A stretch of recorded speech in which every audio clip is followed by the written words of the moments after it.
Hi everyone, welcome back to the channel. We are going to demonstrate here. This is episode 2 of Playwright and Angular. So um, I recently was able to execute a login, an automated login to Auth0's universal login page using Playwright. Um, So this is the code here.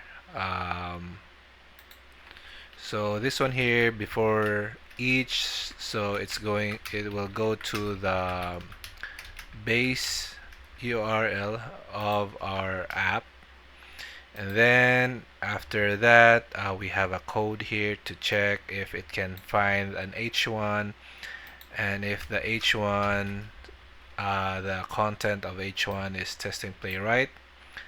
And then it will also check here if the URL is actually the same with this URL, and this is going to succeed. This is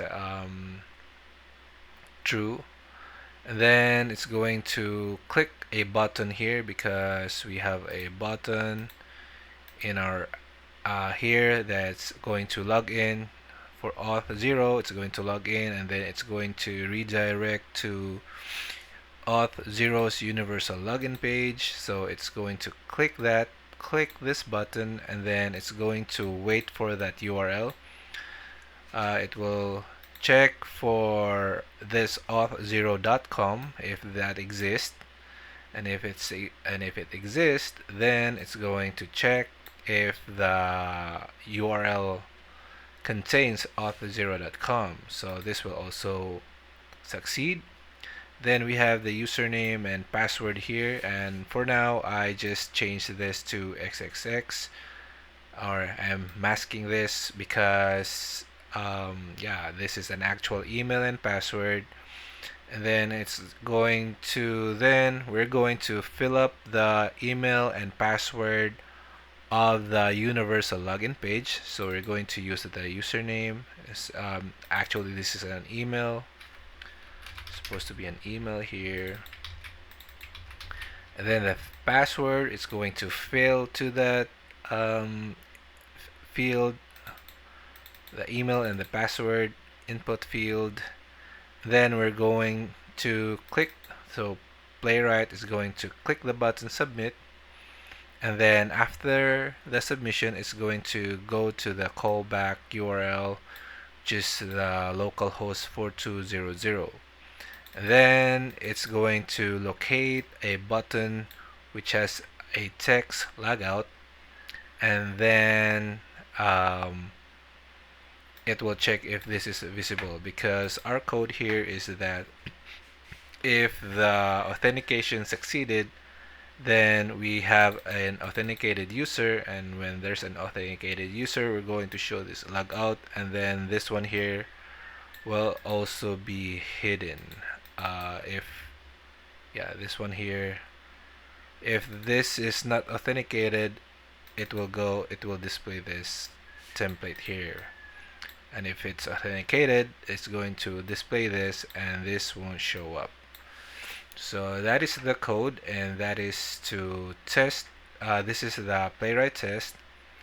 And to set up our playwright, we have this playwright.config.ts. It's going to launch 3 browsers, the Chromium, Firefox, and WebKit.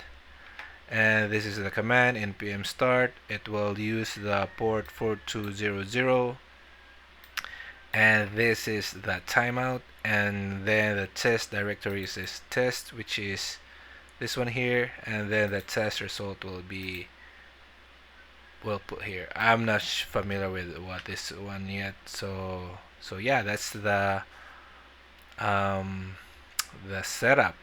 And if you're using Angular 18 and above, this is going to have the app config.ts, and it's now going to have a provide auth0 for the this is where you're going to put your configuration. For now I just put it XXX and then XXS here.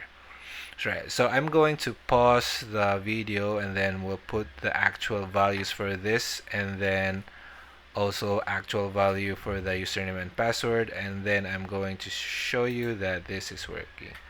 Right. So I'll pause. Alright, so we've replaced the values, so we're now going to run our end-to-end test.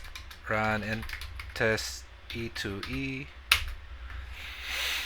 and let's see if we have the correct values added.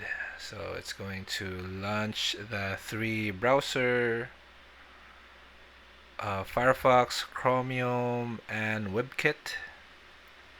So we are going to expect that they are all passing. Yeah, so these are all passing. Yeah, so that's it. And we should try to master Playwright if we want to have our testing be automated before reaching the QA. So yeah, that's cool. All right, so thanks. Don't forget to hit the like and subscribe, and then click the super thanks button, and see you on the next video. Bye bye.